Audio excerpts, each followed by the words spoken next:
اوسېدو باندې خوښېږي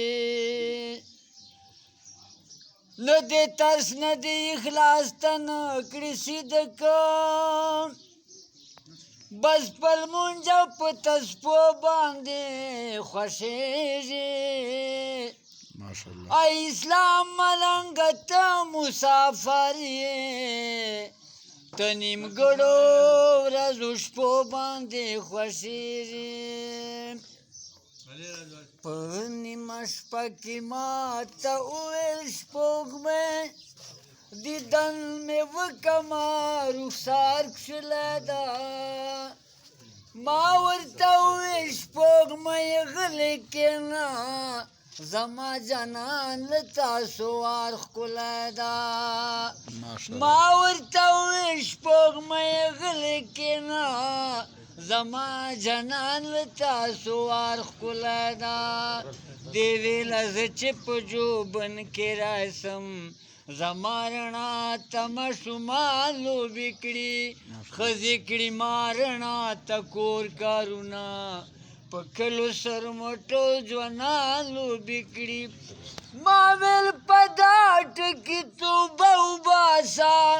له تا یې تورو زلفو تار ښکلی ده ما ورته وویل سپوږمۍ غلې کښېنه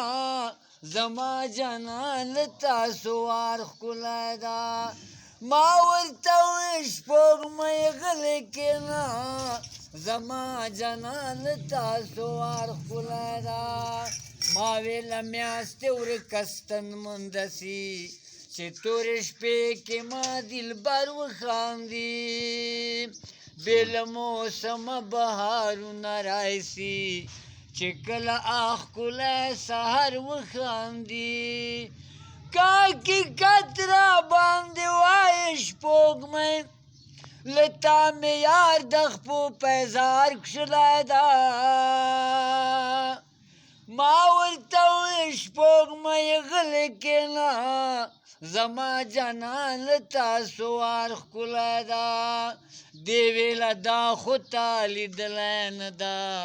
بیا ته یې دومره صفتونه کوې تا یې د عشق جام لاس کلی نه ده بیا ولې دومره فریادونه کوې ما ویل قرآن په دې ګواه د سپوږمۍ رب وایي خپله تاجدار کښلی ده ما ورته وویل سپوږمۍ غلې کښېنه زما جانان له تاسو وار ښکلی ده ما ویله ته په مخ داغونه لرې زما جانان ډېره صفا چېره ده پیغمبران هورې غلمانې غواړي جانان مې دا رنګې زیبا چېره ده دنیا چې چا له مخ پیدا کړله واوره سپوږمۍ نو هغه دا چېره ده که حقیقت را باندې وایې سپوږمۍ له تا یې درګرد غبار کښلی ده ما ورته وویل سپوږمۍ غلې کښېنه زما جانان له تاسو وار ښکلی ده دې ویل ملنګه تا امتحان مې اخیستو زه یې سلام ته ورغلی یمه دا لا ماشوم و په زانګو کې به و زه سپین رخسار نظارېدلی یمه و اسلام ملنګه ته امتحان مې واخیست د روزو خالي ډېر شاندار کښلی ده ما ورته وویل سپوږمۍ غلې کښېنه زما جانان له تاسو وار ښکلی ده